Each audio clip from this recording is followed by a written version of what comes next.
Alex, and this is my channel Life with Fibro. If you're new here, my name is Alex and I have a chronic illness called fibromyalgia, and this is my channel that I use to bring awareness to my life with fibromyalgia and to the illness itself. The month of May is Fibromyalgia Awareness Month, and so for the month of May I'm going to be uploading one video a day every day to help bring awareness to fibromyalgia. So 31 videos, 31 days. Today is day 6 of Fibromyalgia Awareness Week. Fibromyalgia Awareness Week, or month, sorry. So today's video is going to be 5 tips for people who've been newly diagnosed with fibromyalgia. So these are going to be tips that I have figured out that have been really important to my fibromyalgia journey, and things that I wish I would have been more aware of when I was first diagnosed. So number 1 is be your own advocate. What I mean is, with fibromyalgia, there's a lot of stigmas regarding the illness, being all in our head, or that it's not real, that it's not a real illness, and a lot of them will say, but you don't look sick. And so there's a lot of stigma between not even just like others, like just other people towards you with it, but there's a lot of stigmas when it comes to doctors with you, because there's so much stigma with the illness that a lot of doctors still don't fully believe in fibromyalgia and will say it's not a real illness.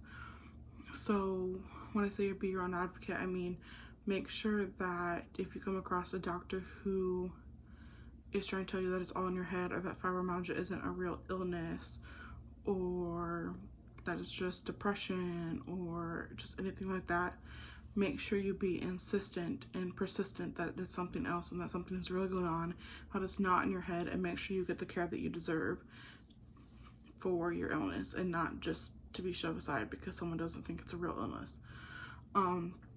It happens a lot, so that's why I'm saying first and foremost, be your own advocate, because it's gonna happen. You're gonna have to fight for your own treatment. Number 2 is research. And I'll say that again, research. And what I mean is research the illness, research everything you can about fibromyalgia, everything.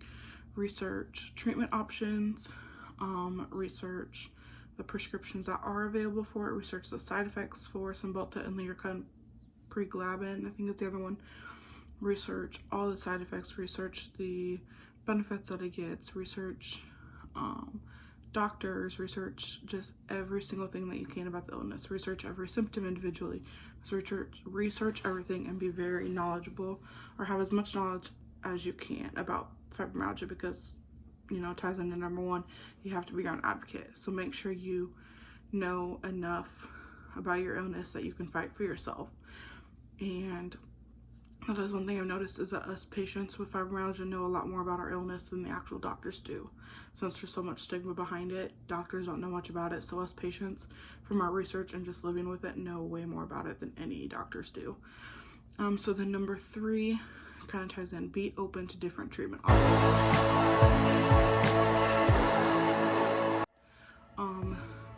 There's a lot of different treatments that you can try to manage your symptoms.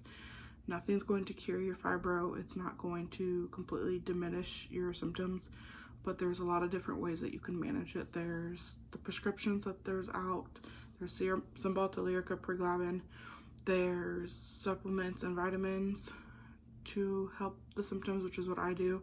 There's acupuncture, there's chiropractic, there's aquatherapy, vitamin infusions, IV things.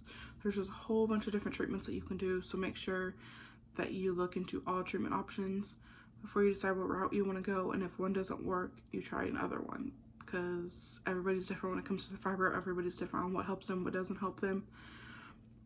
So just be open to other treatment options and research all treatment options before you decide to try something.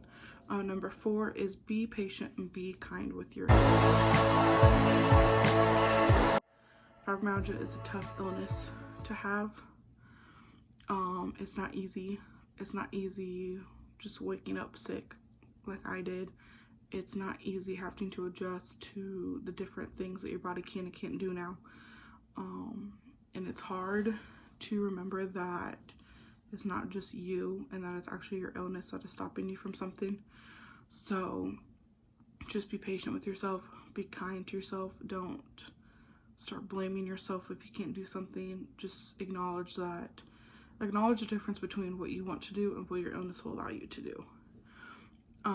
And then don't make yourself feel bad for it. Don't let other people make you feel bad about something if you can't go, or say you were really excited to go somewhere over the weekend and then you have a really bad flare happen and you just can't get out of bed or anything. Don't make yourself feel bad about it, and don't let other people make you feel bad about it. And then number 5, last but not least, is start tracking your flares and your symptoms. And I don't even mean tracking what symptoms you're having so that you can tell your doctor, like on your checkups and everything. Yes, that's helpful, and you need to make sure you know all the symptoms that you're having so that you can tell your doctor all of them. But what I mean most is track your flares and any new symptoms, or just anything that happens. Say you start having a really bad flare, track everything you ate that day and write what ended up making it worse. Or say you're doing really good one day, track everything you've done that day, and maybe you can figure out some things that you did that helped your pain that day or that prevented you from having pain that day.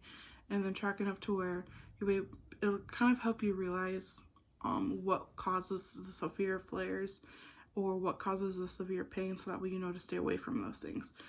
If you track your symptoms, track your weather that happens with it, track anything you ate, track the amount of sleep you got, just anything, track it all, so that it can help you figure out what is causing your pain and your fatigue and your severe nausea. And so like me, I realized that they're kind of just like tracking. I don't have it written down. I know a lot of people do, and I should have it written down, but I've just kind of been more aware of what happens. I know that any change in weather causes a flare. If I drink too much soda, don't get enough water, if I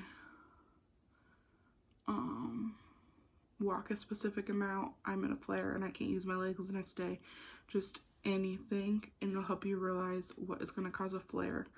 Or say you have done like so good and you were so good, and all of a sudden out of nowhere something comes up and you have all this pain and you're trying to figure out what the heck happened and why you have all this pain. You can go back and look and be like, oh, I did this one thing, or I had this one thing, had this one food or something, and then you know that that was a cause of the increase of pain, and then you know that you can avoid that to help kind of narrow down the amount of times that you have severe pain.